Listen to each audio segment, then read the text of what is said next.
Simbol Sekarang abang dia. Amin Sebian dulu. Sebian dulu China Boy, Crash, IS, right. Apa series apa ingat lagi? Sebian dia apa? SHX. S8 ke apa? S8. AAX.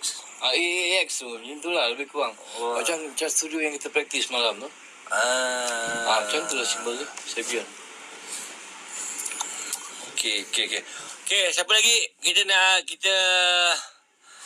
nak borak apa lagi ni? Kita nak tanya apa lagi Abang Jojek? Playlist 2.0. Mana boleh kita tahu, dek? Abang tahu Thomas Lang? Thomas Lang tahu? Mas Ali. Abang Jojek tahu Thomas Lang tau.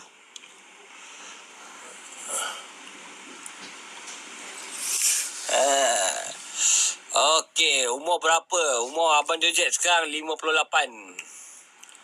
Cantik, Abang Jojek masih sihat lagi. Cerita Sembilu? Dia berlakon. Abang berlakon cerita Sembilu? Sembilu dia berlakon.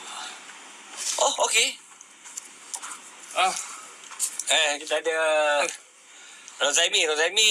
Buat live. Janji pukul 5. 5.20 baru sampai. Aku tak tahu dah dia ni. Official. Don. Ada malam KFC? Siapa? Malam sana. Ada. Okey. Baik. Okey. Okey, ni Azhar. Ini Azhar. Dia merangkap PA saya juga ni. Tak, semalam kami praktis. So, aku nak makan KFC. Siapa KFC mengidam?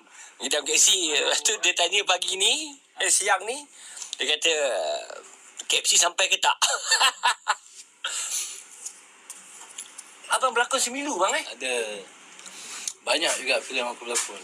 Apa Sembilu, Merah, Nafas Cinta, apa? Nafas Cinta? Nafas Cinta. Cerita dengan semua dengan Brother Awi tu. Okey. Dengan Dato'. Uh, Boleh lah dengan dia masa tu. Sekarang ni pasal dia pun dah sibuk dah line up baru kan. Okey lah. Tapi masing-masing teruskan perjuangan masing-masing. Putra ada? Putra ada. Wah. Joe Blanco jadi hero. So how many film you berlakon? Ada 4-5 biji. Ui. Lakon doang Oh, okey. 4-5 biji filem kalau berlakon lah kan. Cuba rokok sikit. Boleh? Abang Oko kena abang duduk sini tepi ni. Sebab dia nanti kena ni nanti. Aisyah aku dulu bang. Okey. Bara apa dia?